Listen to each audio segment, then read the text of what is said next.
अमीर बेटी का सौदा। अमीर बाप की बेटी शिल्पी को मुकेश पसंद होता है, लेकिन दोनों के बीच हैसियत की दीवार खड़ी होती है। और फिर कहीं नौकरी कर लो ना, क्या हमेशा ये लोहे की सलाखों के पीछे भागते रहते हो? कितनी मेहनत करते हो। शिल्पी, नौकरी से कुछ नहीं होगा। तुम लोगों की हैसियत तक पहुंचना है तो अपना ही बिजनेस करना पड़ेगा, वरना तुम्हारे पापा किसी और से तुम्हारी शादी करवा देंगे। अच्छा, ऐसे किससे करवा देंगे? मैं तो तुमसे ही शादी करूंगी। बोल दिया तो बोल दिया, बस। मुकेश उस बेचारी को समझाता भी तो क्या। दुनिया के रीति रिवाजों से काफी दूर थी शिल्पी। भले ही बड़े बाप की बेटी, लेकिन सादगी इतनी कि क्या कहना। बेटा शिल्पी, कल तुमको देखने लड़के वाले आने वाले हैं, तैयार रहना। मैंने तुम्हारी माँ को समझा दिया है। घर के सारे नौकर चाकर को वो समझा देगी कि स्वागत कैसे करना है। कैसी बात कर रहे हैं पापा? मैं तो मुकेश से प्यार करती हूँ, उसी से शादी करूंगी। मैंने आपको बताया था ना। मुकेश किसका बेटा है? वो स्टील किंग सिंघानिया का, या वो जो बड़े ज्वेलरी वाले हैं मेहता, उनका? नहीं नहीं पापा, वो अपना ही काम करता है, लेकिन एस्टेब्लिश नहीं है अभी। पापा, वो आपके पास तब आएगा जब कुछ बन जाएगा। आप प्लीज थोड़ा सा वक्त दे दीजिए। पिता को शिल्पी की बात पर गुस्सा आ जाता है। वो उससे कुछ नहीं कहते और शिल्पी की माँ के पास जाते हैं। ये संस्कार देकर बड़ा किया तुमने शिल्पी को, और कैसे मैं किसी भिखारी के साथ उसकी शादी कर दूं? कौन है ये मुकेश? मैं जानती हूँ, बड़ा ही होनहार लड़का है। शिल्पी से बहुत प्यार करता है और शादी करना चाहता है। अरे ऐसे कैसे मैं किसी से भी अपनी बेटी की शादी कर दूं? कोई भी उठकर आए और कहे कि मैं शादी करना चाहता हूं तो मैं शादी कर दूं? कान खोल कर सुन लो, कल उसे अच्छे से तैयार कर देना, क्योंकि जो लड़का मैंने देखा है शिल्पी के लिए, वो करोड़पति घर का बेटा है, समझी? लाख मना करने पर भी शिल्पी को उस लड़के से मिलवाया जाता है जो उसके पिता ने उसके लिए देखा था। देखिए, मैं किसी और से प्यार करती हूँ और उसी से शादी करूंगी। ये तो बहुत अच्छी बात है कि तुम किसी और से प्यार करती हो, क्योंकि मैं भी किसी और से प्यार करता हूँ। लेकिन शादी तो हम दोनों को ही करनी होगी, जानती हो ना, ये बिजनेस और ये सारा कुछ। शिल्पी को समझ में नहीं आता कि वो क्या कह रहा है, लेकिन वो समझ जाती है कि वो लड़का भी किसी और से प्यार करता है। पिताजी, वो भी कह रहा था कि वो किसी और से प्यार करता है।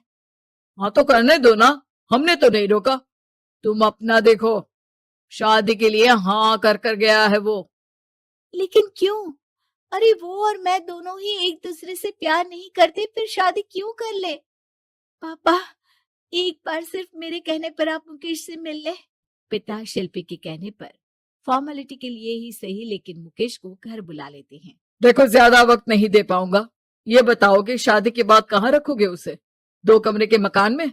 नहीं सर, मैंने 2 साल के बाद का सारा प्लान कर लिया है। मैंने आयरन इंडस्ट्री खड़ी करने के लिए पूरा ब्लूप्रिंट तैयार किया है। मेरी खुद की जगह है दादाजी की, बस थोड़ा फंड का अरेंजमेंट हो जाता तो काम शुरू कर देता। अच्छा, मतलब तुम यहाँ फंड रेज करने आए हो? मुकेश समझ जाता है कि उसके पिता शिल्पी की शादी उससे कराने के मूड में नहीं है। फंड आप कभी दे भी नहीं पाएंगे मुझे तो सिर्फ शिल्पी चाहिए। मैं उसके बिना नहीं रह सकता सर। मैं उसे बहुत खुश रखूंगा। वो तो हर पति का धर्म होता है। वो तो मैं किसी से भी उसकी शादी करा दूं, वो उसे खुशी रखेगा। लेकिन देखो, मैं ज्यादा बात को घुमाना नहीं चाहता। वो बड़े घर की लड़की है, उसे काम काज की आदत नहीं।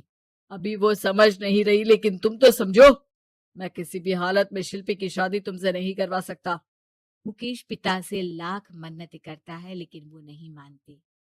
शिल्पी की शादी उस अमीर लड़के से हो जाती है।